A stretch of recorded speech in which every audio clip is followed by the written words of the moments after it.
Hey, for those of you guys watching on YouTube, and we do have some of you who watch on YouTube, you are viewing, and if you're not watching on YouTube and you're just listening, I'm trying to paint the picture for you. Mike is on a hotel bed. If you remember Rose from Titanic, he's got the Rose pose going on. Thank God he's clothed.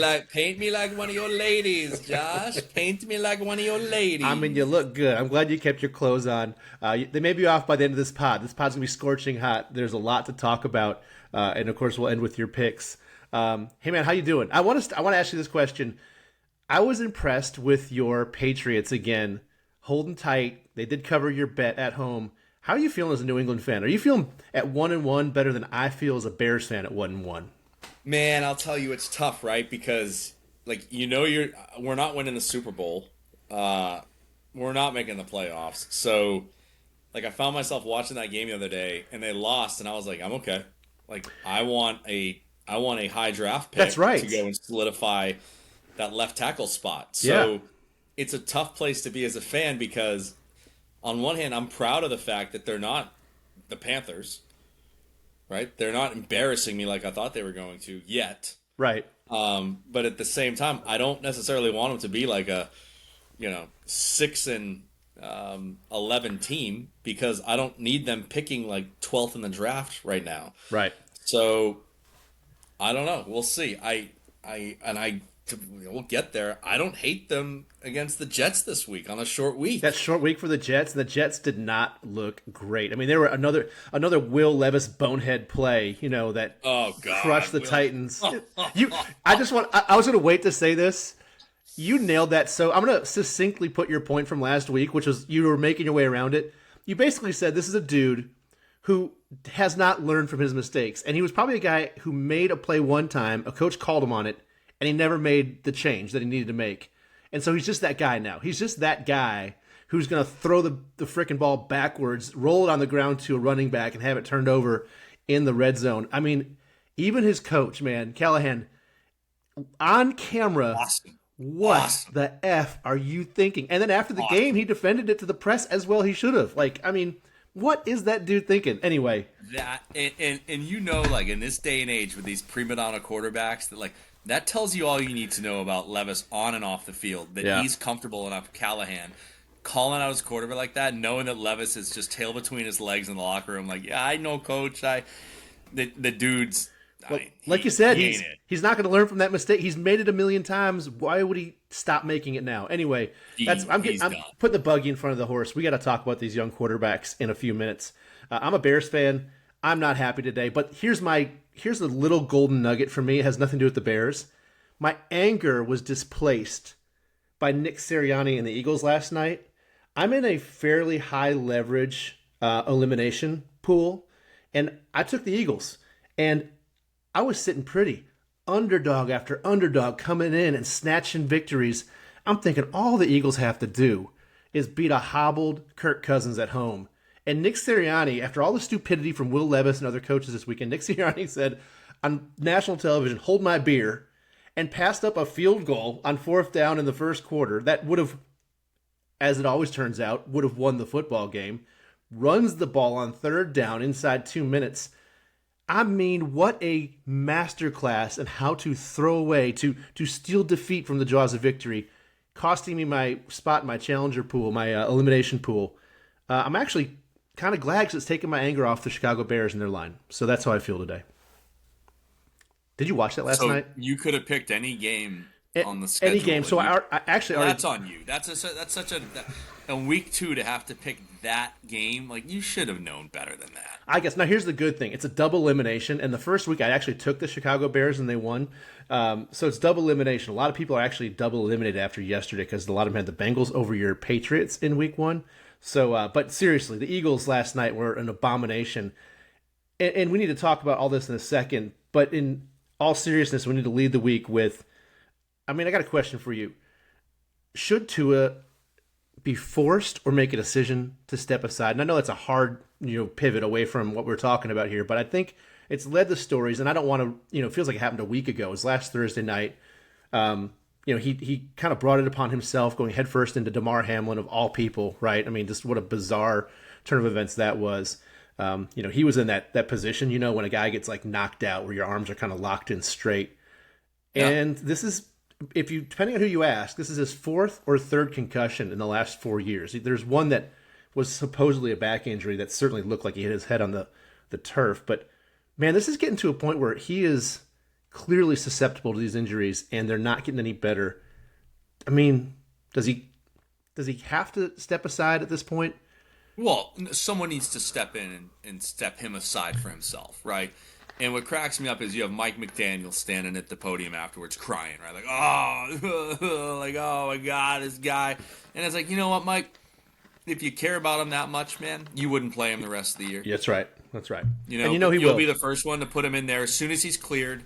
I think they came out today said he's going to be on 4 weeks IR, right?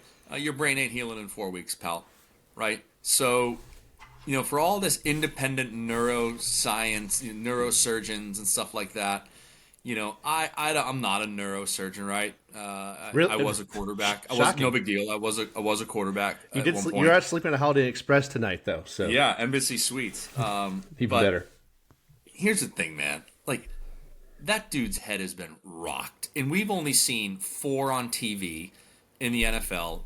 I think he's had a couple at Alabama. Yeah. God only knows how many he's had in Pop Warner Sure. High School. Oh yeah, that's the ones you don't know about, right? The micro At what concussions. point do these independent neurosurgeons, right? These guys that have, no team affiliation, you're telling me that there's not one of them out there that's going to say to him, like, hey, man, you need to stop. Well, I think they are saying it, Mike. I just don't know if a guy like Tua is going to listen. He's going to feel my body's well enough to play. I Then feel the like NFL needs to put something in place. We know the NFL doesn't really care, right? At the end Right, of the day, sure. I it's get it. all semantics. But if they did care, these quote unquote independent neurosurgeons would file a report to the NFL, and it would say this player can or cannot play. And if the player cannot play, and the independent neurosurgeon is the one that says they can't, and I think this actually may be the case. So I don't want to get this too twisted. Then the NFL should say, Tua, you can't play, but you're entitled to the guaranteed money in your contract. And Yeah. I think that is in place. That if a doctor told Tua that he cannot play, he would be entitled to the remaining, I think, 124 million guaranteed. Well, he's certainly If got to be I'm cleared, Tua- right? Team doctors have to clear him. He can't just decide to go back out on his own. But like you said, is a team doctor willing to step up, or do you need to have independent neurosurgeons for the NFL That's what making I'm these saying. decisions? There should be an independent neurosurgeon that says you're not clear, Tua. Like, and this just goes against, this flies in the face of everything the NFL. You really haven't heard much about it lately, right? They went on that whole like, oh, we're here for the concussion protocol and everything. Like, that's out the window. Right. And you see guys every single play that you're like, well, that dude just got rocked. Yep. And they don't that's all, that. It that lasted dog about eating what? shows- That was like a year and a half, and then it was like, we're okay, Right. Throw him back out if, there. If Tua takes the field again in an NFL game, the NFL does not give a shit about their players. Well, we already Because know there's that. been They're no more contemplating an evidence. 18th week of regular season football on top of everything else. I mean, they don't care about anything but the bottom line. I mean, how they're playing in Brazil in week 1. I mean, it's insane what they're doing. Yeah, but that's bottom line. If Tua sees the field again, the NFL doesn't give a shit about Right. their Well, I players. think what my main point here, and I agree with you 100%, I think this is one way or the other how this goes with him, because he is the most prominent post kind of CTE player now that we've seen have these issues. It's going to be precedent setting. Either way, it's going to be precedent setting. There's so much anecdotal stuff, and I'm a huge Bears fan, obviously, and Dave Duerson taking his own life, and Junior Seau, probably the most famous of those cases. Man, it's just to think that you may have to watch that 20 years from now with a guy like Tua, it's really scary because he's a great guy. By all accounts, just a great, upstanding dude. And man, you want those guys to have a long, happy life. I don't watch UFC or boxing, so I don't want to see someone get their head beat in. But for some reason, I'm watching football, and I don't like seeing those big hits, especially headshots anymore. I grew up in the 80s and 90s where that was commonplace. But man, there's going to be a precedent set one way or the other, and I'm really curious to see how it goes. Yeah, he's mush. Get him off the field. This week, Mike, and we don't have much college to talk about. It was really chalky, but I do want to mention the course correction the NFL took this week was unlike anything we've seen in a while. It was the week of the dog, dude. I don't know if you did any independent gambling. I know I did. I got crushed. Most everybody got crushed. Vegas, which sets the lines and is brilliant, probably walked away, like they always do probably the second week when everybody is making overcorrections to week 2. Dude, it was the week of the dog. Underdogs dominated the week. I'm going to give you some numbers, and I want you to tell me what any of this means to you as someone who likes to wager a few units on these games. The underdogs were 12-4 against the spread, right? 12-4 against the spread. They were 9-7 overall, right? They were 9-7. They underdogs won outright 9 times. 6 of those were road wins. So 6 underdogs won outright on the road. It's a crazy week, and against teams that we thought were superb. We thought that 49ers team looked like Super Bowl contenders, and the Vikings handled them, dude. So let me ask you this. Looking at this week, what game, what team made the biggest impact on you? What upset impressed you the most? And what team kind of are you most concerned about after this week of upsets? Honestly, Josh, I don't read into any of it. So you're just not going to play the game, is what you're not going to do. I'm not, because here's why. Well, we have a podcast. We have to play the game somehow. You don't get the punt. Well, so this is me playing the game. I don't read into any of it. I think the good teams are still good. I think the bad teams are still bad. I don't think the football season starts till week 4, and I'm going to steal that thought from Bill Belichick. Bill Belichick said, you don't know what you have until like week 6. Yeah. Right? And these guys don't play in the preseason. Right, 100% correct. None of them are playing in the preseason. This is like week 2 of figuring out what you've got, who you've got, and how you're going to deploy these teams and these schemes. So it doesn't surprise me at all. What does surprise me, I'll say this. If you're looking for a surprise, the fact that the Ravens are 0-2. Like, that just doesn't happen under John Harbaugh. Well, another team that threw away, stole defeat from the jaws of victory. I mean, that game was over, and the Raiders, they basically gave the Raiders chance after chance to come back and win that game. I mean, crazy from a good coach like Harbaugh. But at the end of the day, the Ravens are going to be fine. The Cowboys are going to be fine. The Saints aren't going to win a Super Bowl. Like, this all balances out in the wash. I mean, you don't think the Saints putting up, 90-some points in 2 weeks is a big deal? I mean, that was incredible what they did to the Cowboys. Not with Derek Carr as your quarterback and Dennis Allen as your head coach. I'm not concerned about the you see regression on the Saints. You're calling regression. Yeah, it's just we're in this. It's the extended preseason. Like, this stuff doesn't matter. Teams know they can get away losing, 5-6 games and still get into the tournament, and that's all that matters.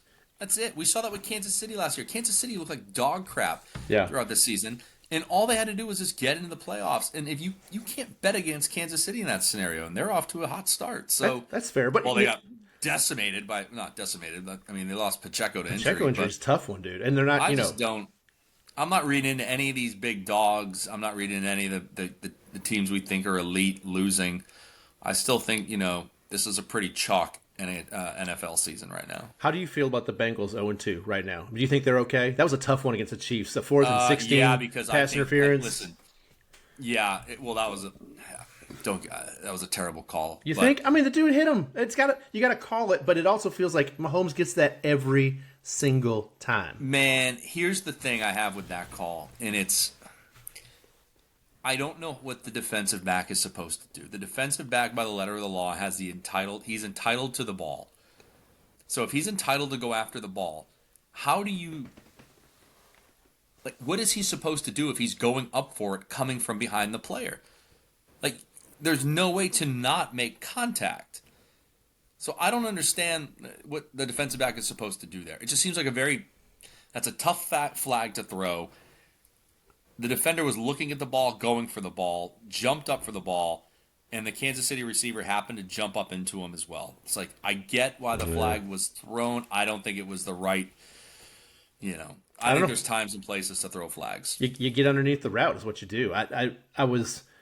Well, he's a free safety. Josh, don't get underneath the route. He's a free safety. He's coming from center field. Well, he hit the shit out of the guy in the back. I mean, I feel like the biggest thing is ladder, Josh. It just feels like the Chiefs get away with this stuff all the time. If I want X's and O's from you, I'll ask about the Solheim Cup. It's coming up, buddy. It's coming. I can't wait. I do think I agree with you in terms of things will balance out and come out in the wash.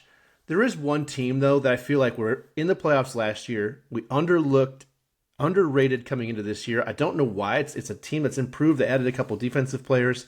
Tampa Bay Buccaneers go to Detroit and win. Dude, I think that's a good team. Like, I just think they are the typical grinded out, hard nosed. I'm not saying they win the Super Bowl. They're in a crappy division. Everybody kind of thought like the Falcons and certainly you have the Saints, but I do think this is the team that might be the sleeper team in the NFC. Well, they almost beat Detroit in the playoffs last year. Yeah, Detroit. that's like two plays love away. Baker Mayfield's one of my favorite players in football. Dude's figured it out. I, He's made the journey, and we're going to talk about quarterbacks here in a minute. And maybe this is a good transition. Baker's a good example of a guy who came in with a lot of hype. He didn't flame out in Cleveland, but it felt like his time there had come. Very much like, and Mitch Trubisky's a terrible quarterback, but it's like Chicago just knew you had to just cut bait on him. Well, let me ask you this question, Mike, because you put this on the thread to talk about this week.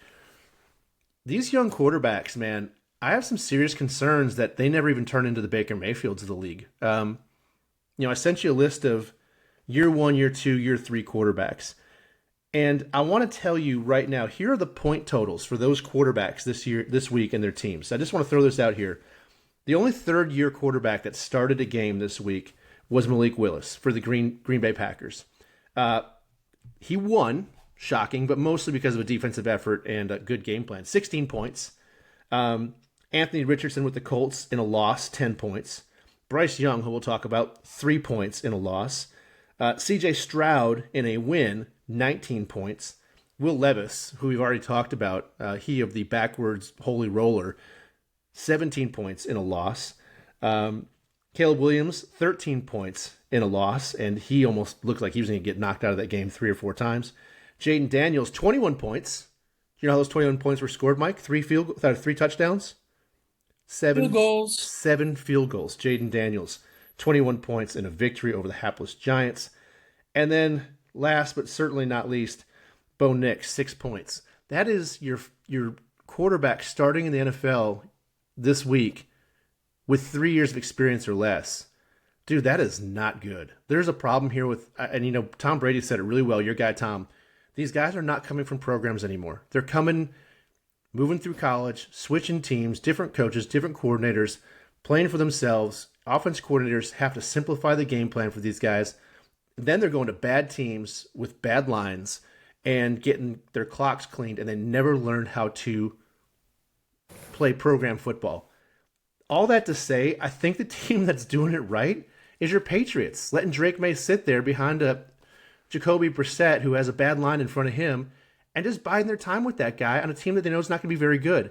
What's your take on this, man? What's your take on the ineptitude of what it looks like of some really talented college quarterbacks? I mean, C.J. Stroud's a little different animal. I mean, he made some throws that were actually legitimate NFL throws. C.J. Stroud's he's good. Phenomenal quarterback. He's good. He's really good. He's a good NFL quarterback. He's going to be a good NFL quarterback for a long time. And I hate to say that about an Ohio State quarterback. It hurts. I'm with you. It hurts me too.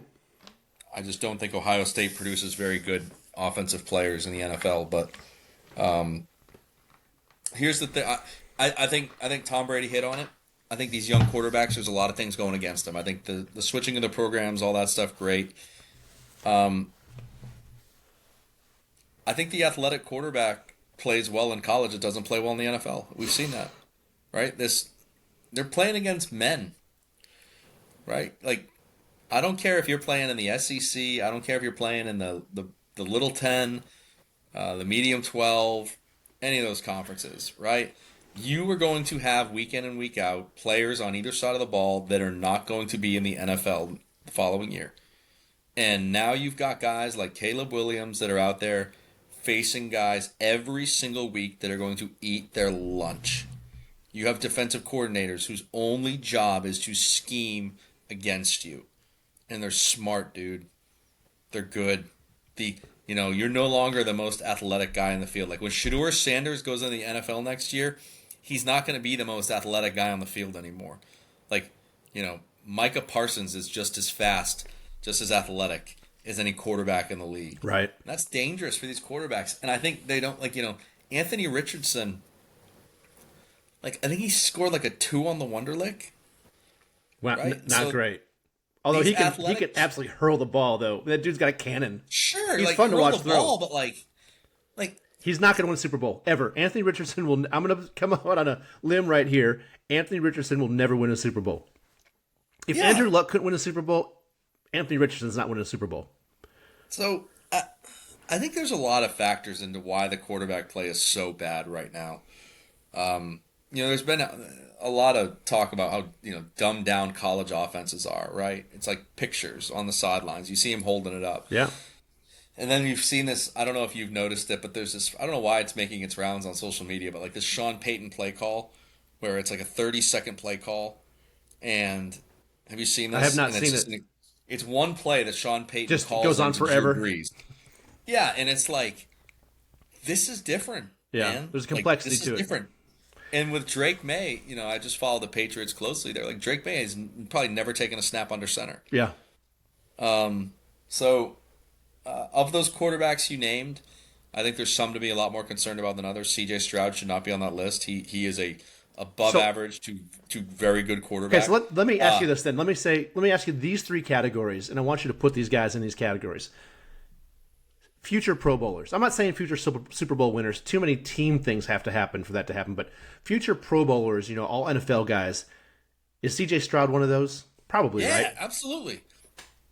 Absolutely. What don't you like about C.J. Oh, I like Stroud? him a ton, dude. I do. He's checked all the boxes. He's not a big like, dude. I don't even put him in this. He was Like, good he's the other night. established, man. Yeah, I agree. C.J. Stroud's established. So any of those other guys on that list, and it's really early, 2 games with Williams and Nix and Jaden, but any of those other guys Pro Bowl quarterbacks in 10 years, within 10 years. Go through the list, and I'll just tell you right off the bat. We got.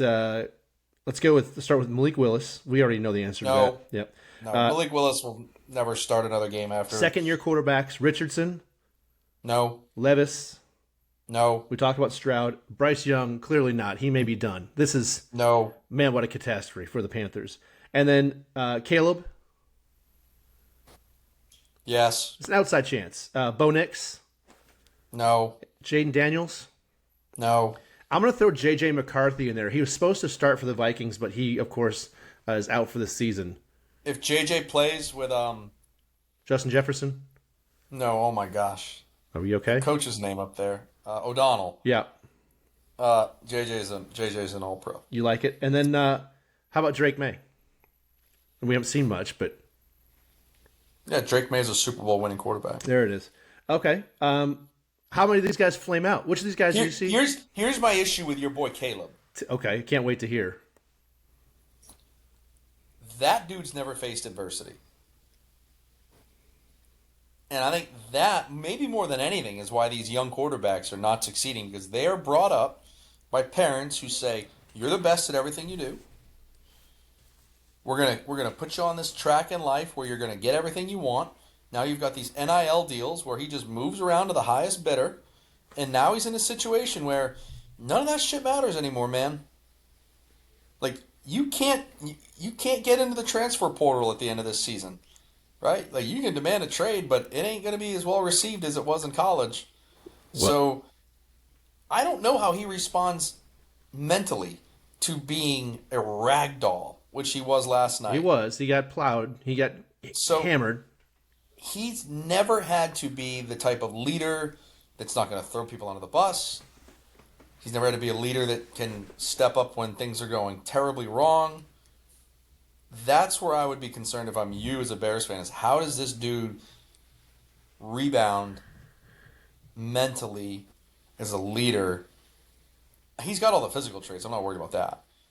I don't know, Does man. this dude just The shut dude, down at one I'm more point? worried that the guy can't hit a downfield receiver. He's had 4 passes to wide open guys over 20 yards, and he's overthrown all of them. Now, granted, he's running for his life, but man, he's had Oh, chances. I'd be concerned. Like I don't know if this guy mentally is made for the NFL. I'm not gonna question. I'm not gonna agree or disagree. I think it's way too early, and the problem is these guys are stuck behind offensive lines that are not equipped to block for him, especially the complex blitz schemes. These defensive coordinators, they throw some complex blitzes at these rookies, and these guys can't figure it out, and they're just getting tattooed. I think it's an issue. I think this draft class that everybody thought was so great with the big 4, Williams, Daniels, Drake May, and Bo Nix. I think you might get 1 or 2 good quarterbacks out of that group that stand the test of time. They got to come from somewhere, though, because guys are going to start leaving the league. Kirk Cousins is not going to be playing many more seasons in the NFL. I mean, Derek Carr, as good as he is this year, may not be playing in 2 years. I mean, these guys don't last forever. Um, Well, where's yeah, where's and the you don't next have the where are the next quarterbacks coming from? I don't know, the quarterback factories in college are kind of done. So They're gone. The transfer portal's killed it, dude. maybe it's these guys from like mid tier universities that stay in a system for a while and develop a pocket passing game. I don't know. Yeah, well, it might be that solution because you're not seeing the top level guys stay in a program for 4 years. That's for sure. Although Arch Manning did look like he might be a program guy and had a big performance this week. I'll get to him in a second. Um, Man, bad week for injuries, dude. I don't know how much fantasy you play. A Another lot, reason we're not seeing. and they're all on my team. Well, if you're a betting man, here's what I want you to take note of. The defenses this year have been dominant. 16 games this week, Mike. How many games do you think hit on the under, and how many games hit on the over? The under had to have been at least 75%. 11. Yeah, that's about exactly right. 11 games on the under, 5 on the over. And then the average point differential from what Vegas set the line at, I did all this math myself, Mike. 9.5 is the average miss on the under. That's how far under those games went on average. We're only 6.5 on the over, and that's mostly due to Arizona scoring 41. I mean, the one team that looks like they can play offense, well, two, Arizona and New Orleans. So kind of crazy. But injuries have got to play a role in this, right? Listen to all these offensive players that we're not going to see for some time. Cooper Kupp, McCaffrey, A.J. Brown, Debo Samuel. Poor the 49ers, man. You got McCaffrey and Debo. Tua, we've already talked about him. Jordan Love might be back next week, the week after. Joe Mixon now out for a while. And the big one, of course, the Chiefs, Pacheco, fractured leg out for a while. So this is not great for those of us hoping to see offense. If I'm a betting man, the unders might look pretty enticing until the Vegas lines start to regulate that. Yeah, I don't know. It's like the usual suspects, though, right? Like every year, McCaffrey's hurt, Debo's hurt, Tua's hurt. Well, if you're a Like Christian McCaffrey owner, man, that's a tough one to take because you spent a lot of money on getting him on your team. it's just the same names. Seems like every year that are just hurt, and I have the majority of them I have on my Ramondre. team. I have your guy on my team. He's been great, Stevenson. He's been for 2 weeks. He's carried the They're load. gonna, they're gonna keep running him into the ground. Yeah, he'll be on this list next week.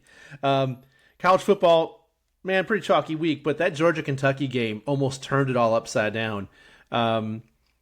Did you watch any of that? Kentucky kind of gave Yeah. that one away too. Holy cow!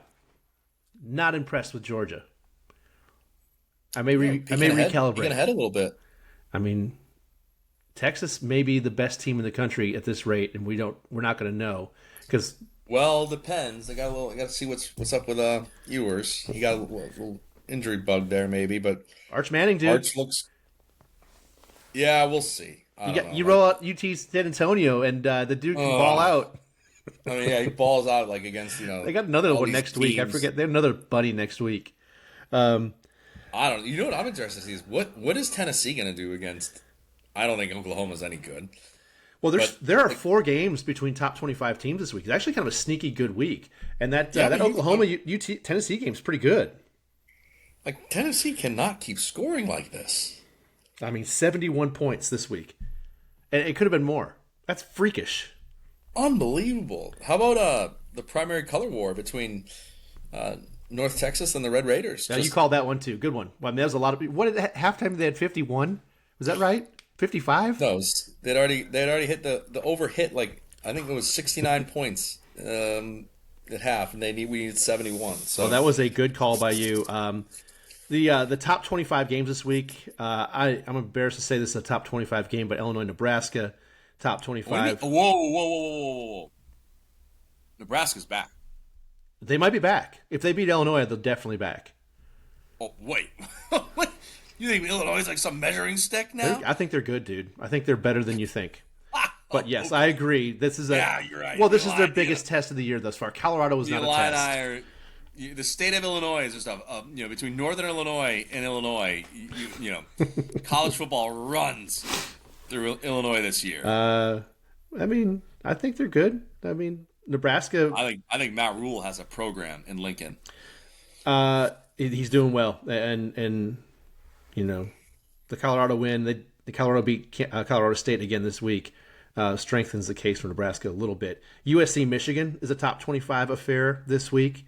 You would think LSU UCLA would be a good game, but UCLA sucks. Indiana beat them. So the other ones, Utah and Oklahoma State. I don't know much about either of those teams, but the Tennessee-Oklahoma game is clearly the peach of the schedule this week. Is that on your pick sheet this week? Do we have a look at it? Okay. All right. I can't wait to talk about it. We have a pick. Mike, we have to talk about golf. Now, I promised you a minute or two to make a case for me, and you said something fairly poignant in a text thread this weekend. I watched a ton of the Solheim Cup. I thought it was fantastic. I thought it was a star-making turn for Charlie Hull, even though the Europeans lost. They made a game of it. It felt like the Ryder Cup in reverse. Like the U.S. ran away on the first day, then Europe kind of chipped their way back in. And at a point on Sunday, it felt like Europe was going to win this thing. The fans were electric. The vibe was electric. The broadcast was still substandard, but at least you felt energy through the screen. The captaining was much more much more stable than what we saw at the Ryder Cup. But the LPGA is a disaster. Slow play, killing events. They could not get people in the gates on Friday. It was a national news story. I mean, it made ESPN's headlines that people were going home because they couldn't get on buses. I mean, Liv has figured this out, but the LPGA hasn't. And then you said to me something that I found pretty interesting. You felt that the event was a little contrived. Tell me what your take on the Solheim Cup is. What was the word you used? What was the word? Manufactured. Okay, manufactured. Those are synonyms, dude. You had the thesaurus out. I don't know that, but that's a contrived is a big word. Okay, manufactured. Yeah. What's your thoughts? Yeah, it felt so. First off, why is Charlie Hull like? Because she smokes. Well, I mean, I think her social media presence has elevated her. For you? Like, but dude, her game, she came out and destroyed Nelly Korda, and they both played great golf. Well, Nelly, yeah, all right. Here's what I felt manufactured. Okay. Is I turn it on, and they've got rap music going. Yeah. They're like hyping them up. The caddies are taking their shirts off. It's like, this sucks. But why is it cool when Harry Higgs strips it down at the Waste Management? Everybody goes bananas. Because it's the Waste Management. It's Harry Higgs. Like, no one cares about two caddies. Like, put your shirts on. It's awkward. It was awkward. And the music, they're like trying to pump rap music. It's like, Rose Zhang doesn't know who, like, doesn't bang out to, like, DMX. Like, put this away. It was just like... Do you know Rose Zhang? Maybe she does. They sat there and were like, how do we make this feel as Ryder Cup as possible, but without the talent of the Ryder Cup? I know. Let's do music. Let's do all the fans and everything. It just felt like they were trying to make this thing be cool when in reality it was women's golf on football weekend. Well, I mean, see, this is where I can see your point, and it feels like at least they're trying to do something. My contention has been all season, and we don't have to talk about women's golf more than a couple more minutes, but this is the only cohesive and continuous golf league in the world right now. Everything else is going on with Liv and the DP World Tour and the PGA Tour. This is the only place where like the stars are all together. They're all every week. It feels like there is low-hanging fruit here, and at least it felt like in hosting this event with massive crowds, they tried to grab it. I don't know if it's going to get market share.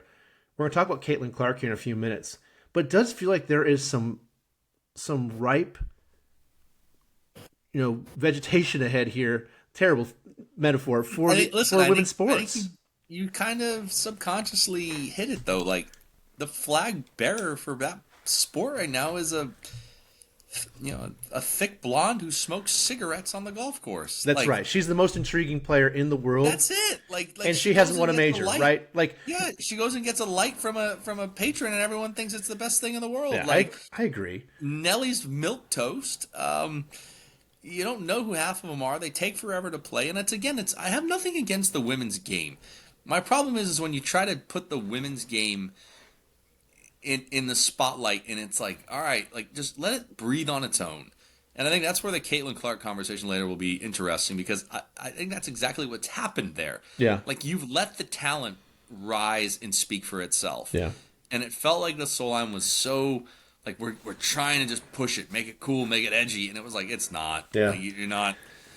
Like I'm gonna go watch Army play Liberty. Like I respectfully disagree. And honestly, Sunday, I bypassed the first half of NFL football to watch the end of the Solheim That's Cup ridiculous. because I thought it was That's such a compelling event. I was. that's I'm just telling you, dude. I I'm all in. But I understand now why some people aren't, and I certainly see the pitfalls for it.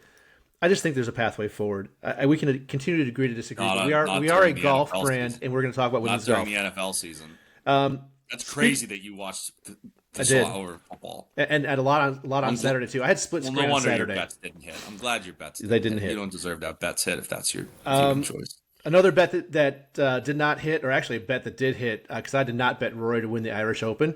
Rory had every chance to win that tournament. One of the great golf courses in the world, Royal Country Downs, and he threw up all over himself yet again. Three putted Shocked. 17, missed a 15-footer that would have forced a playoff on 18, and gave up a victory at his home country's Open to Rasmus Højgaard, who is the lesser of the two Højgaards. I know you would know him apart, but most people wouldn't.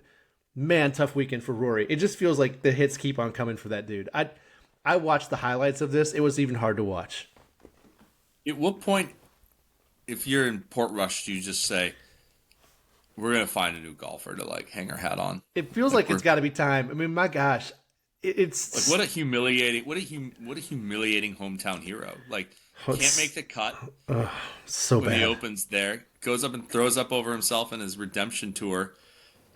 It was I don't know. It was the tough look. It felt like this was gonna be the one kind of the highlight, of after a very low season for him, and it turned into a full on. It's like someone turned the shitter upside down, and just everything spilled out onto the 17th green. It was just so tough to Incredible watch. course, Josh. The Josh beautiful- is one of the best. Have you played there? Yeah, It looks amazing, and everybody's talking about It's- it may be the best in the world. it's like playing in Middle Earth on like Lord of the Rings. It's like you're in a fantasy world. It's got to be a trip I have to make. All right, we're going to move very quickly. Pat Kazire, who cares, wins the Pro Care. The only note from there, Max Homa, he who was selected for the President's Cup, missed the cut in a third tier event.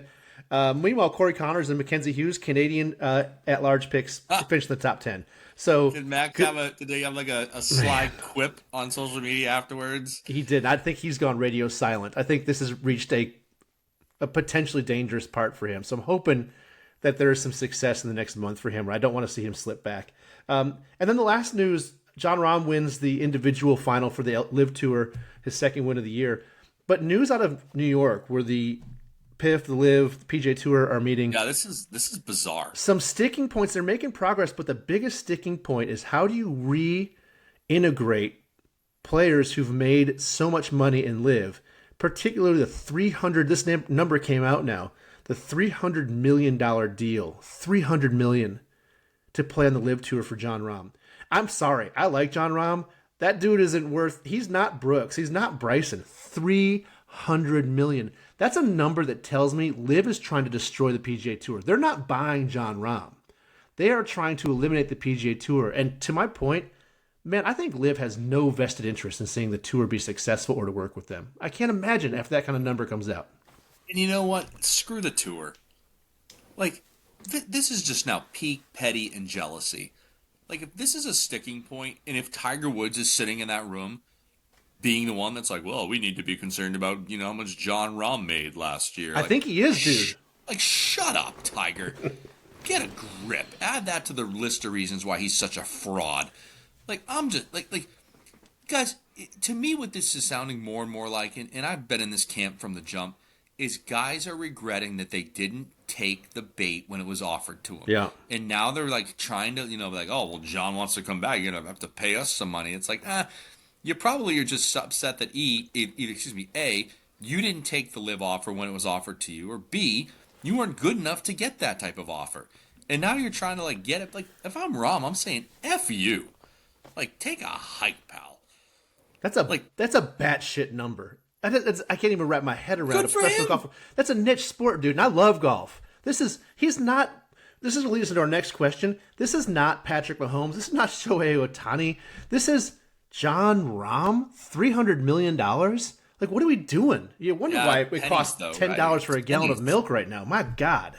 It's pennies to the Saudis. They don't care. Like you said, the Saudis have no vested interest in what's equitable. what the That's fans right. want. Like they are the Joker in the Dark Knight, right? Where they just want to watch the world burn at this point. Like the window for partnership, the window for negotiation, that's closed. Like, and what I love, and listen, you're not going to catch me saying this often, but what I love what the Saudis are doing is they've dragged now Tiger. Like, hey Tiger, come on up to New York City.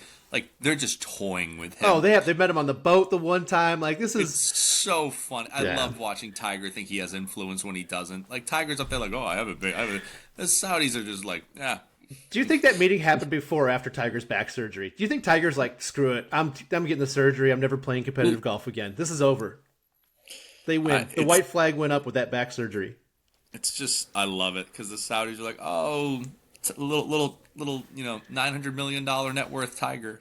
Well, Hi. we're going to transition into this then because you and I had a discussion again, another debate through our text thread a few weeks back during the first NFL game of the season, where the question was raised: is Patrick Mahomes the most famous athlete in America right now? And I had trouble finding another one who is.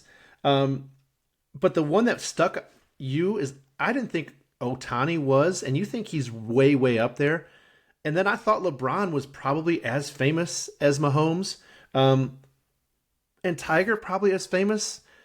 Who do you think, if you had to look at the sports landscape, as the most famous and influential athlete? I mean, Steph Curry could be on that list in our Well, country all now. right. So I hate this, but I looked up because I remember this. So I looked it up a few days later, and statistically, Messi is the most popular athlete. I guess I should say American athlete. No, no, okay. So like But American, I put Otani on the list too. So yeah, you're probably right. Like Messi probably is. Like that's a great like the point. most like I mean, popular, influential athlete in America, like playing sports in yeah, America right now, is Messi. yeah. Went to Miami and people went bananas. And I even watched I him don't play like last soccer, year. so But that I I watched don't a count couple of those that. games. Yeah, I don't count it because I don't like soccer. So I think where I got mad at you is like you like brushed off Otani. Like I what did. I Otani? brushed Like, him off. and Make I the think that's case. ridiculous. Make the case. Like Shohei Otani is one of the greatest baseball players of all Does time. that make him And famous? Would you know him if he walked in the room? absolutely, absolutely, Shohei Otani is must see baseball. Like especially when he pitches. When he pitches, people are going to people are going to revolve the games they go to around Shohei getting on the bump. So I would argue very confidently that there's no more famous baseball player right now than Shohei Otani. Like I don't care if you want to name Bryce Harper, Mookie Betts, any of these guys. Shohei Otani is the most popular, recognizable baseball player in the world right now, and in America. Is that just because I'm just a middle-aged white dude? You know what I'm saying? Like I love baseball. I would consider myself in the top half of baseball fans in the country. I mean, I love the Brewers. I'm following them right now. They're on the TV in the background, losing to Philadelphia. That said, like I can't tell you that Shohei to me is more famous than Steph Curry or LeBron James. That sounds crazy to me. I'm not. I would put him right there with him. Like definitely not Steph Curry. Like Steph Curry's not even in this conversation. You don't I think? don't think. Kids love Steph Curry. But you know what? I went and looked at their social media accounts. I mean, Mahomes has a massive social media following, and LeBron doesn't, and Steph doesn't. Theirs is pretty niche. Shohei has a larger Well, I would following than argue. them. I would argue Mahomes probably got a bump with the whole Travis Kelsey Taylor Swift thing. Like Yeah. there's cross pollination there.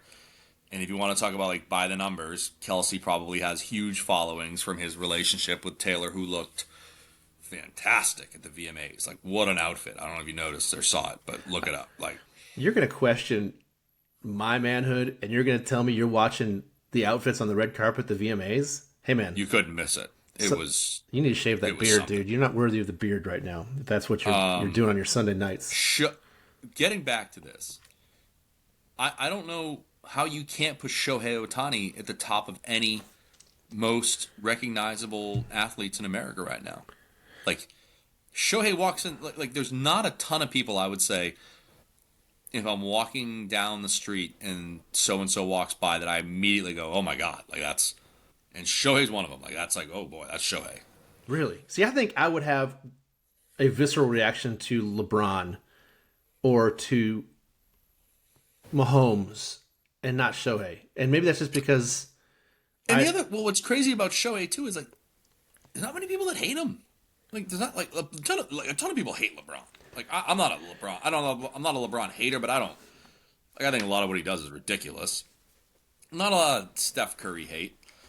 But like Shohei's universally loved and appreciated. Like, he is what Mike Trout should have been. fair. Like Mike That Trout should have been one of the greatest baseball players to ever play the game. right. Well, the And injury bug injuries has and a hit bad him. team kept him down. Yeah, he got the double whammy. And Shohei would have been if I think he may never pitch again. Honestly, I mean, why would you risk it having his bat out of the lineup if he had to go through a surgery of something like that? But Who do you think is the most famous? I'm kind of convinced. Patrick Mahomes wears a helmet to work every day, and yet everybody still knows who he is. I think he's probably the most famous athlete in America right now. I think Tiger's on that list, even though Tiger hasn't done jack poo in 5 years. That said, I think you make a compelling case for Ohtani. But the one I think, and this is what I want to talk to you about, because it's probably the one that has moved the needle more than any athlete that we've seen in this country in the last few years, is Caitlin Clark. She would clearly be the highest female on this list if we were to kind of draw this out. I mean, this is certainly a subjective analysis. But she's also one of the most controversial, no reason of her own doing, athlete that we've seen in the last 10 years. It's a different type of controversy than Kaepernick, but you feel like there's as much debate about Caitlin as there is any athlete that we've seen in the last decade. I would say that's maybe good for her brand because she's become one of the most recognizable athletes in America. It also is ridiculous the way she gets treated in her own sport, which I think ironically helps her cause because I think people are drawn to the fact that she is treated, if not by her fellow players, at least by the media, as a bit of an outsider. I know you have thoughts on Caitlin Clark. I'm curious to hear you unpack them. Yes. So I do. It's a wild scenario, It's wild, man. right? Like here's I was talking about it at dinner tonight. Is if this let's just make like a corporate America analogy. Yeah.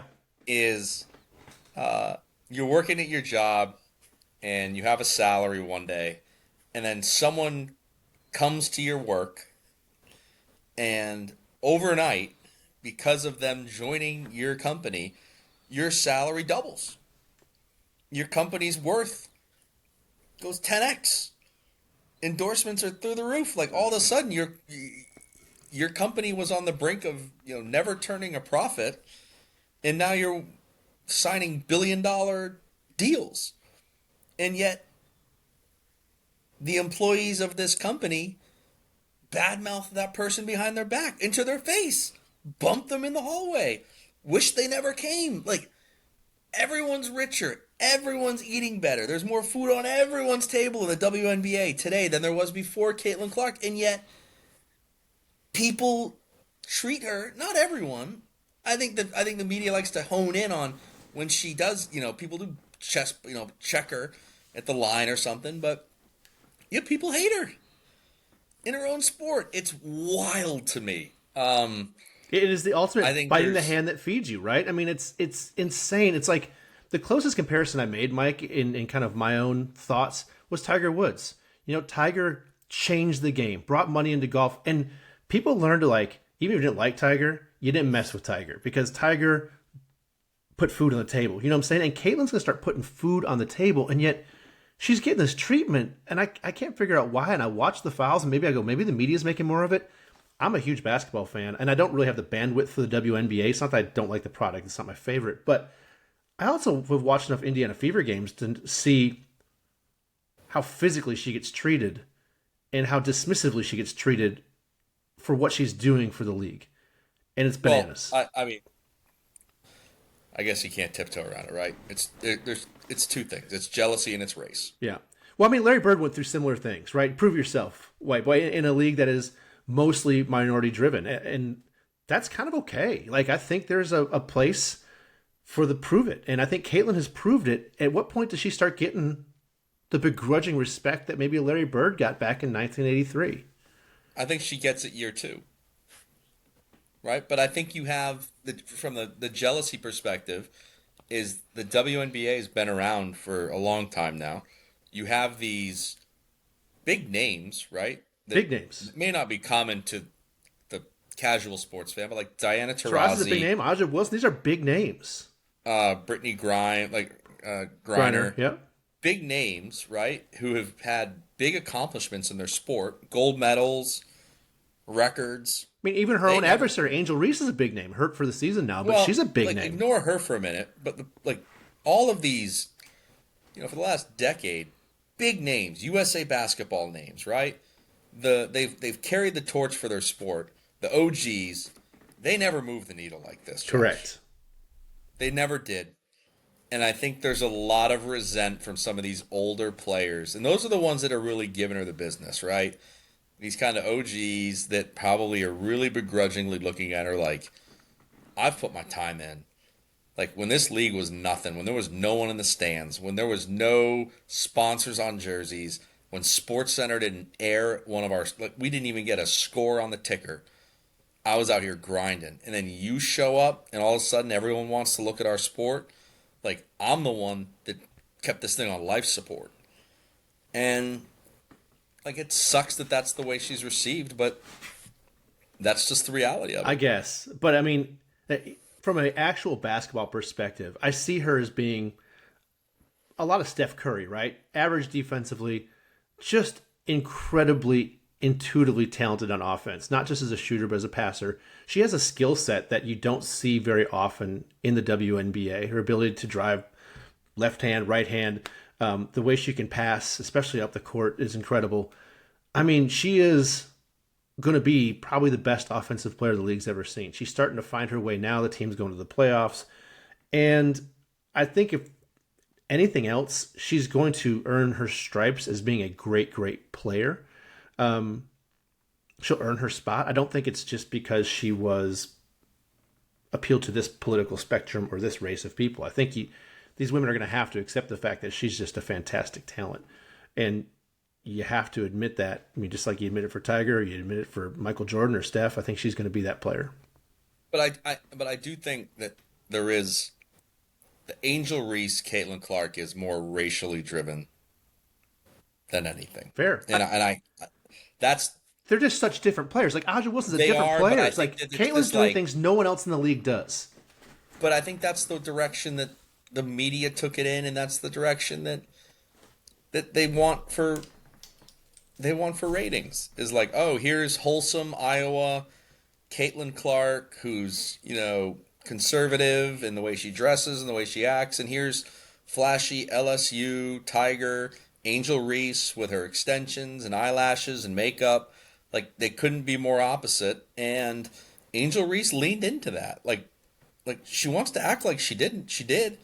I would have leaned into it if I were her too. Like that's gonna build your It brand. built her brand. It did for sure. And I think there's a lot And of like that's Reese a great fans. rivalry to have. Like Yeah. if I'm her and I'm Kate, like Caitlin Clark doesn't need that rivalry, and Angel Reese I don't think needs it either. I think her skills alone would make her a great WNBA player, but she's chosen to lean into this. She can't get out of her own way. She wants to bring it up in press conferences.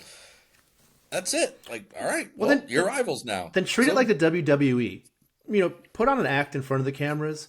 Behind the cameras, like everybody needs to agree that this is healthy for the sport. It's going to continue to put fans in the seats. And by all means, let's not get Caitlin or Angel, who unfortunately is hurt. Let's not get them hurt. Let's not. I'd also like to say, Josh, I don't think it's a long term thing here.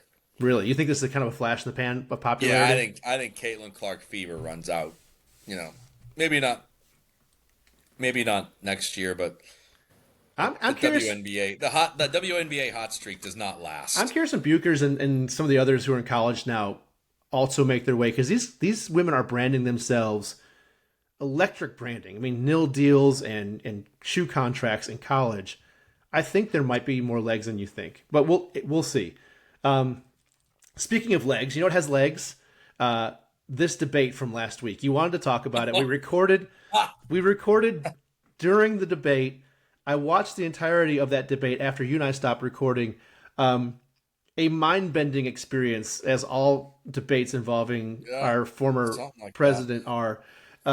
I know you wanted to talk about it. I'm going to give you some leash here, I don't know if I reminding do want to. reminding everybody that this is not a political podcast.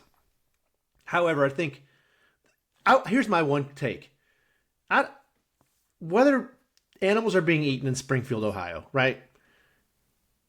If if there's even a hope of that, will you send them down here to Clearwater and get rid of all the stray cats here? I mean, just Yeah. please. There's cats everywhere. Can we just bust in some Haitians if that's really happening? I'm good. Anyway, the other thing, and in all honesty, we need to stop shooting at our political figures. This is not a banana republic or a third world country. We need to cool the rhetoric down and not stop pulling out weapons on candidates in major elections or any elections or anybody in general. Yeah, I mean that really didn't get a ton of news traction either. No, I Like, mean it was not as certainly as dramatic an effect as what we saw, a couple months ago, but it's well, what still. do you want to know, Josh? What do you want to what do you Well, want Mike, to who talk won the about? debate? Tell me. Oh man. Uh huh. Um, Man, you have all these opinions on football. You went on 10 minutes really saliently and coherently about Caitlin Clark, and now you can't just answer one question. Who won the debate? I'm I not think asking who. Kamala won. Yeah. I think Kamala won the debate. You want to know who I think won? Kamala won the debate. I And think why? she got Trump so far off what I think his handlers wanted him to do Yeah. so quickly. Well, she brought up the small crowds at his rallies, and the dude, you could see the blood leave his face, and he Well, can never get back on the trail. She just poked at him. even the dogs and the cats thing, that like the way that played out was like because I believe They're the eating the timeline pets, was Mike. earlier in the day. JD Vance has come out and said like that might actually not be true. Like, and so there's two strikes of the night for JD because like even later it came up where Trump was like the moderator's like JD said you'd sign this. He's like, well, I never said that to my vice presidential candidate. Like I don't know where you're getting that idea, but like it felt like that Trump knew that wasn't true, but yet in that moment you almost saw him like I can't take it anymore. That's it. They're eating dogs and cats. Like it was like he had this thing in his back pocket that he had no self restraint and He couldn't just help let it himself. rip. And Kamala's response I thought was just perfect. And I'm not a Kamala fan, but when she was like, "Well, that's disturbing," like it was such a perfect response to like you're crazy. The takeaway is, and this is not news to anyone, it is a shame that this is the best we can This is do. correct. Thank you for that. Is the ultimate That is the takeaway. That's the takeaway. It's takeaway. not about Trump or Kamala. It's, man, Because this is the best we can I'll produce. be honest. Watching that, I'm like, I didn't see Kamala really answer any of the questions. Everybody's like, well, she got the questions beforehand. I don't think she did because she didn't answer any of the questions. She had her targeted talking points at Donald Trump, and just like he would do, she used every question as a way to redirect at him. I just felt it was both of them should have lost. It was just she was coherent and he lost his mind around the part he started talking about people eating Haitians eating pets in Springfield, Ohio. Yeah, I think it goes back to like if I think these debates should be mandatory. Like this whole like the candidates get to negotiate terms. Like the American people deserve to have a debate. Yes, And it at should not least be two debates. What we at need maybe least two three. debates, and they should not be negotiated on how the candidates feel comfortable. Like you are running for president of the United States, you should be up there not for yourself but for the voters, for the American people. That should not be an option. It should be an absolute prerequisite. Hey, when you decide to run for president, part of that is going to be you will be mandatorily it will be mandatory that you do one, two, three debates, however many that is. You're not going to get to choose the format, the location, the questions, whether the mic's on or off. That's all set by a third party. You have to show up. That is your duty as a candidate. I hate that we don't listen. Everyone's like, I've made this argument. I know where Trump stands. Whether you agree with it or not, I'm not here to say that. I at least know for the majority of policies where Trump stands. I don't know where Kamala stands. And everyone's like, well, you just go to our website and read it. Call me lazy, right? But I agree with you, dude. I maybe don't think we got that out call of the me debate. lazy. Here's the thing. If you're running that campaign, you damn well should be able to, at least I should be, as a relatively informed citizen who follows social media, turns on the news in the background when he's getting ready for, the day. I should be able to rattle off two or three of her top things, her policies. I can't do it, Josh. I don't know it. So that's a massive failure, in my opinion, on her campaign that I can't do that. So really, to me, her only platform is, I'm not Donald Trump. And maybe that's their whole strategy. I think it I is. think it is, dude. We'll see how it works. It seems like it's an all things to everybody type of campaign, which doesn't make sense to people who actually have half a brain. But the flip side is, the other side of it's like the right's like we're one thing to just a few people who think like us. It's like there's no middle ground for anybody, and that's And what's what I've disturbing. talked about, and this could maybe be another pod entirely someday, I don't know the path back to the middle. Yeah, I don't know either. But Like, I don't know what has to happen for the two extremes to start working their way back towards, I mean, God, dare I say, like a president, a Bush Jr. presidency where, we find a like, middle ground. say what you will, the guy could reach across the aisle. Even Bill Clinton would be considered a Yeah, fairly moderate in terms of what the Democratic Party is looking at now.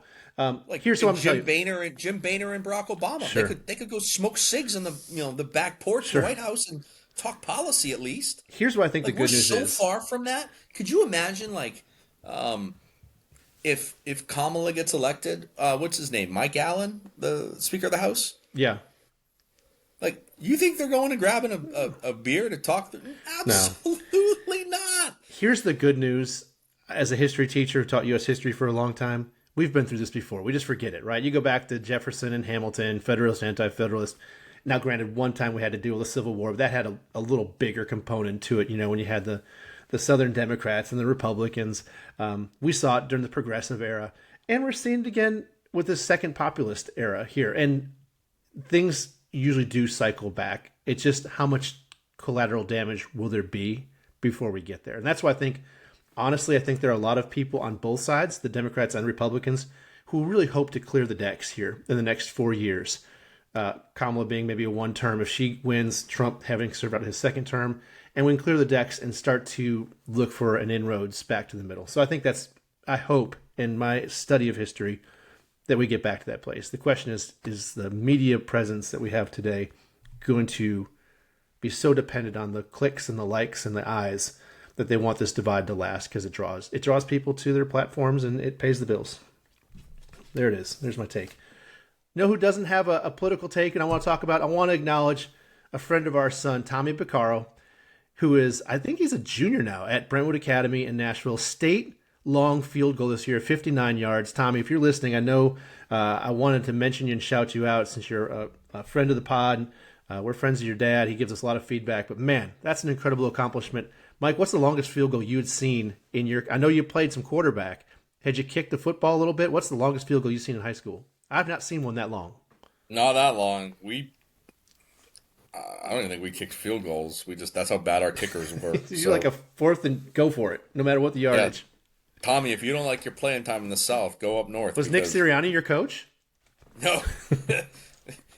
Our head coach was a guy named Jim Cotter. He coached for 50 years, and when we used to exchange tape, we were at the tail end of his career. The other team said, "Will, we don't need your tape. Like, you've been running the same offense since 1960." So that's why we didn't really do too well. Well, shout out to Tommy. Congratulations. I like to see something with a 6 in front of it next. If you really want to impress us, throw a 6 in front of that thing, and then your parents don't have to worry about paying for your college anymore. But congratulations on that one. Mike, it's time. This is really what I live for, is the $1,000 picks. You were not alone in having a tough week last week. I will acknowledge you had a couple good wins. Certainly the North Texas Tech over collapsed. You destroyed that one. And your Patriots covered by 0.5 point. And that was one of your mortgage bets. Unfortunately, Missouri had every chance to cover that game. Couldn't do Yeah, that it. was tough. Oh man, I watched that one. I had I even went. I was doubling down on that the day of. Like I just did not see any way Boston College showed up and made that a game. well, And it really wasn't a game though. Like it was never out of that close. It just Missouri couldn't get over the top to like that 18th point that we needed. The two that were, I wonder if you would change these in hindsight. Jacksonville looked abysmal. You bet that up to plus 4.5. no, I wouldn't. Like in the moment when I made that bet, I was committed to it. I have no regrets there. Like I don't. Again, NFL week 2. What are you gonna do? And the other one, Vandy, I would have thought this was one of your locks. Went in and not did they not just not cover? They lost outright to Georgia State. Yeah, tough look down there. Bad look, dude. After having a couple decent wins, Vandy can't help but to step on their own dong when it comes to college football. It's Well, it's shocking. because their stadium's not finished. They're playing in a construction zone. By the way, I said this last week. I don't know if you saw our social post last week. Your quote about the stadium being half built got some traction. Good job. That's tough. It's like that's going on like a 3-year project. Like figure it out, Vandy. Figure it out. Well, Mike, you are on the year now. After 40, let's see, I got the totals right here. So 10 picks. We're down 236-36 last week with the 45 before that. We're down 281-16 on the year. So we're down. Let's get it back. Let's get it back. We're not here to talk about how much we've lost. Let's talk about what we're going to win this week, Mike. It's time. Let's talk about how much we're going to win. We have enough data now. right. I think you're going to nail it. At least 4 for 5. What do you want to start with? Well, I'm going to start with a little bit of a teaser. Yes, I love this. All right, this is good. I'm trying to, as we talk more about it, the pod. I'm trying to incorporate picks that have some meaning. Here, Also, okay? every teaser in the NFL got annihilated last week, including the one that I took that involved Baltimore This isn't a and teaser like Philadelphia. that. This is Okay. not a teaser by the definition. Oh. This is a teaser of like a teaser, an appetizer to my bigger picks. We are a betting podcast. You got to choose your terms well, lightly. if it's a betting podcast, Well, this part Josh, of it is. learn how to write out what my picks are when you post them on social media. Which one did I miss? You screw them all up. You're like, the way you need to learn how to write picks. Dude, I've been doing this for 25 years. I've been longer than you've been then alive, you've been doing sir. it wrong, pal. You've been doing it wrong. Okay. I have a limited amount of space on those posts, by the way. I'll talk to you offline. I about can't how wait to actually hear your feedback on convey this. my picks. How about getting some picks right so I'm not losing money every week? You don't even take the bets I give. I do. I took that Missouri Spoiler bet. alert to the audience. Josh texts me every morning. He's like, I can't do it. I can't do it. I can't do it. I can't do it. I can't bring myself to do it. And then he sends me this teaser. He's like, how does this lose? I took my... Spoiler alert. It got smoked. It smoked. It lost 2 ways. Baltimore lost that thing right away. I took your Missouri bet. I want you to know that. With all my heart, I took it. I couldn't take the New England one, but I took the Missouri bet. I should have flipped those. You're either all in or you're all out, Josh. I'm tired of your half-assed. All right. Pick and choose what you're I comfortable promise with. you I'll be all in this week. Give me 5 good ones. Tease me. Buffalo at Northern Illinois. You probably love Northern Illinois here, don't you? I cannot wait. Northern Illinois is a 14-point favorite. They are riding high. Everyone, the playoff bound Northern Illinois. What are they, Huskies? Oh, not so fast. Buffalo plus 14 all day, baby. This is a letdown game if I've ever seen one. Buffalo, not a bad team. Not a bad team at all, my friend. And Northern Illinois is just like, they're already booking rooms for the Papa John's Bowl or whatever that first round is. I'm so excited this is on your ticket. I cannot wait till this one loses. Hike. Okay. Buffalo plus 14. $100? $100. All right, that's one. I am so excited about that one. Thank you. There's no chance. You're welcome. There's no chance I'm betting either side of that game, but sure, put it on the list. The next one. Got a great grudge match this week that not enough people are talking about. You got Green Bay visiting Tennessee. Oh. Malik Willis traded a month ago. Yeah. Heading back to Tennessee to Malik play. Willis, 3rd round pick, traded for a 7th round pick. That's what they thought of Yep. him. I love Tennessee this week. Oh, no. This is the week Will Levis doesn't screw up big time. And I think Tennessee has got Malik Willis's number. They've played with him. The defense knows him. He's been running their scout team. Like, this defense will eat Malik alive. Tennessee at home -3. That's a pick 'em, right? That's a pick 'em by Vegas' standards. I love Tennessee. I'm taking Tennessee -3. They're gonna roll Green Bay. I think this is a runaway win for Tennessee. You do remember that we have done nothing but roast their starting quarterback for 2 solid weeks. I don't care. Abused him. You have said things about him you wouldn't say about your worst enemy or Jake Fate or Miles Morrissey. This is a Will Levis coming out party. Tennessee -3 over Green Bay, $100. Absolutely love it. All right, now we're getting into some of the money picks. I'm going back to the well that treated me well. You like that? Yeah, good job. Thursday Night Football, Dr. New Seuss. England at the Jets. Jets 6.5-point favorites. Give me New England all day. 6.5 or 6? 6.5. Short week. The Jets do not have a good run defense. They have not been able to sign Hassan Reddick. They don't have good pressure. The Patriots are running the ball at will. This is going to be a low-scoring, ground-and-pound game. I love the Patriots here at 6.5, getting 6.5 points all day. That's a $200 bet. I actually have no negative comments about that one after your first 2. This seems like you've come back to sanity a little bit. You're returning to earth. All right, $100 on that one. $200. $200. All right, so that is we like that one. $400. So we have 2 mortgage bets or just one this week?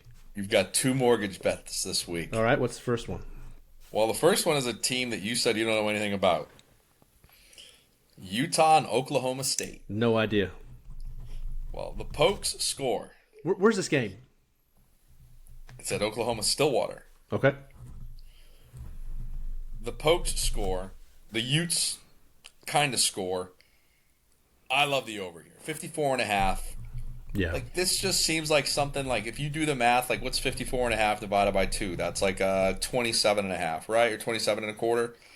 I think easily these 2 teams, between the 2 of them, can put up 27.25 points. That's the math I'm doing in my head. That seems very rational when I saw this line. Okay, I think that's fair. And then I did a little research. Believe it or not, I actually did research here. I would hope that's something you would do. I know you're a busy man, kids, wife, new job. Sometimes research would be nice for those of us who are actually listening to you and putting our hard-earned wages on the line. These teams aren't really playing defense, so I don't know why the line is this seems just low to me. So I love it. This is a confident bet. $300 for me. $300. That's a big bet. I really love this Utah Oklahoma State over. What's 54.5. Is Oklahoma State clearly favored in that game? What is the actual line? Do you have that in front of you? I don't have it in front of me. I thought it was 7 points. It might have been like 7. I actually have it on my phone. I keep these close by just in case we have these discussions. Oklahoma State Utah's actually a 2-point favorite. Oklahoma State's a home dog. I love it. That seems tasty too. Over. All right, over on that one. Gotcha. And then my final mortgage bet of the week, we're going to stick with the overs, baby, because I don't know how this team doesn't hit the over on their own. Tennessee at Oklahoma in Norman. Man, the over is 57.5. Yeah, I'm with you. You can't take the under here. It feels so obvious. It feels so obvious that you have to almost be like, am I missing something?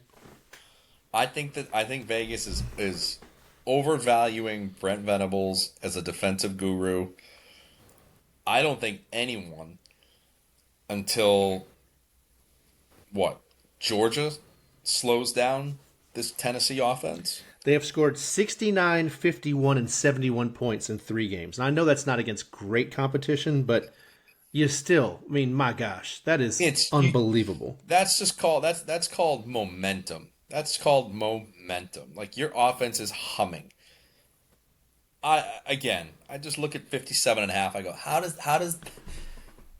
like, they're not going to shut out Oklahoma, right?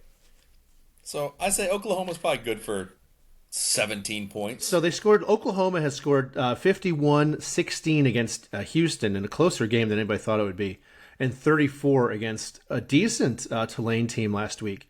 I would say they're going to score 21, right? Okay, so 21. So then 30, Perfect. 38's in play for Tennessee easy, right? I mean, Right. that gets Like, you where you want to just, be. and that's a fun bet to make because that's going to be a fun game to Yeah, watch. agreed. I love You the want stakes on over. that game anyway. I love the over. I don't like it. I love it. A $300 bet there that rounds out the mortgage bets. Okay. I think It's a good card. you came back to earth a little bit for me after those first two, which were wild. But you came back. I think you landed the plane, dude. It was iffy. There was some turbulence. A couple stewardesses hitting their head on the ceiling. Some I drinks love spilled, but I we're on the love ground Buffalo. safe. I love my Buffalo pick. All right. Well, I can't wait to talk about that one. That's going to be. I will not touch that with a I 10 also foot pole. love my Tennessee pick. I think Tennessee wins outright. Excuse me, they're already favored. I think Tennessee wins that easily. Okay. I can't wait to see how these turn out. Mike, we are at our time. Thank you for joining us, Rose from the Titanic. Keep that ship away from the iceberg tonight, will you? Just paint me like one of your ladies, Josh. I'll do that, sir. We'll talk to you next week. Bye. See you, brother. Now, that was a really good sports podcast, dude. That covered everything. It hit everything, hit it quick.